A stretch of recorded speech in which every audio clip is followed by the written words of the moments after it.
Agora a respeito da situação dos juizados especiais na cidade de Teresina. Os juizados especiais são aqueles juizados para causas menores, que atendem até a população com questões pequenas, por isso mesmo algumas delas mais carentes. Mas a situação desses juizados especiais não é das melhores. Nós mostramos aqui na reportagem feita por Carol Santana que a situação é complicada, falta estrutura em muitos deles, precisa de reforma e até substituição de extintores de incêndio. Carol Santana vai conversar com a gente ao vivo porque o Tribunal de Justiça já está anunciando medidas para tentar resolver esta situação. É com você, Carol Santana. Pois é, Joelson. Ontem a gente mostrou aqui no Jornal do Piauí em detalhes essa situação, mas eu acho que é bom a gente relembrar, vou pedir aí para a produção liberar as imagens, para a gente ver, de fato, alguns dos problemas que encontramos lá no Juizado Especial do bairro Redonda, na região do Grande Disseu. Problemas na infraestrutura, problemas de pessoal, a gente encontrou, por exemplo, rachaduras, goteiras, infiltrações, banheiros interditados, extintores de incêndio com a validade vencida há mais de 15 anos. Com relação também à deficiência de pessoal, a gente vê que muitos processos davam entrada, mas havia uma morosidade, demorava a se marcar a primeira audiência até 6 meses. Alguns casos ficavam aí até 3 anos esperando simplesmente o julgamento do juiz, um ponto final naquela causa. Parece que o Tribunal de Justiça não tinha noção de quão grave é a situação nesse juizado, porque a gente conversou hoje com o presidente do TJ do Piauí, o desembargador Erivan Lopes. Ele disse que, teoricamente, por exemplo, o número de pessoas era o ideal, porque a demanda lá é de 150 processos por mês, em média, e há 12 funcionários, entre juízes e auxiliares. Mas ele visitou esse juizado hoje pela manhã e disse que não encontrou alguns funcionários no local. Ele disse que já determinou que seja convocado, por exemplo, um juiz leigo e conciliador, que a vaga estava em aberto. Pediu também para a Polícia Militar substituir o chefe de segurança desse juizado, que também não estava lá no lugar hoje pela manhã. Enfim, muitos problemas, algumas providências estão sendo tomadas, inclusive uma reforma ampla em mais de R$1 milhão. A gente vai saber do desembargador que conversou com a gente agora há pouco, de que forma esse trabalho vai ser encaminhado a partir de agora. Que compete a mim, estou informando os senhores que eu já havia autorizado uma reforma ampla no prédio lá, de valor estimado de mais de R$1 milhão, e está na comissão de licitação para realização do processo de contratação de uma empresa para fazer a reforma.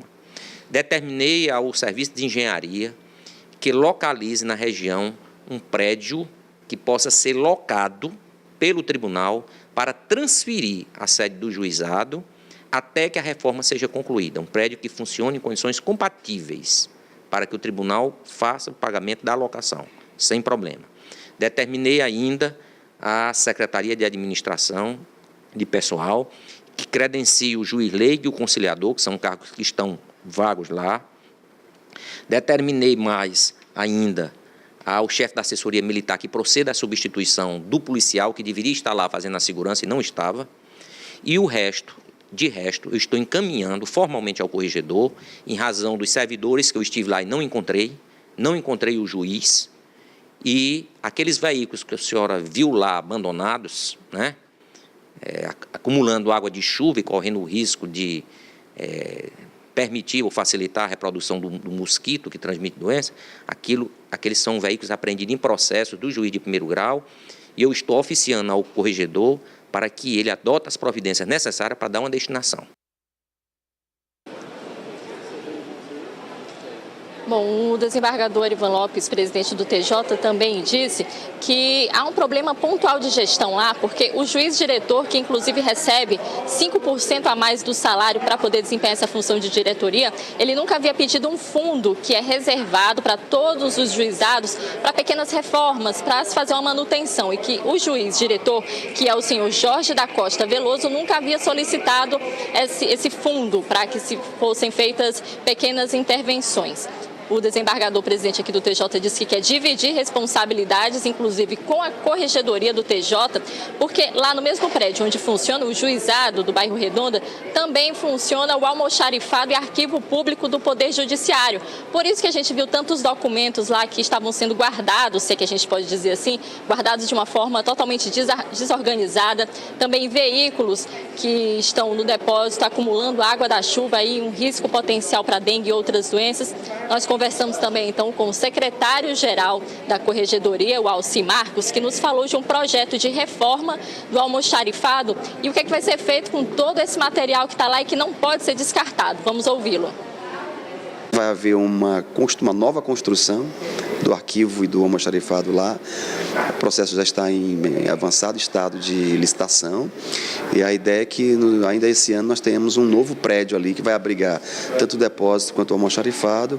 Os bens serão inservíveis que forem liberados pelos juízes criminais, né, serão leiloados, os pregoeiros já estão selecionados, né, nós temos pregoeiros para isso.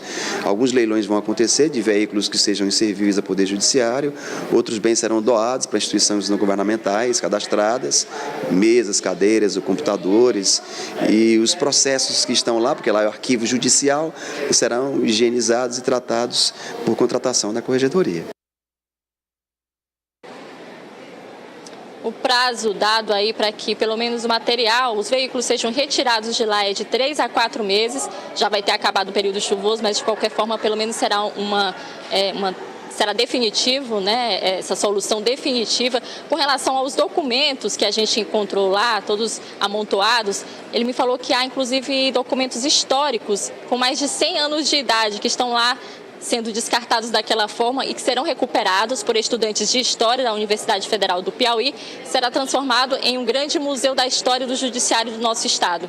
A gente vai continuar acompanhando esse caso, Joelson.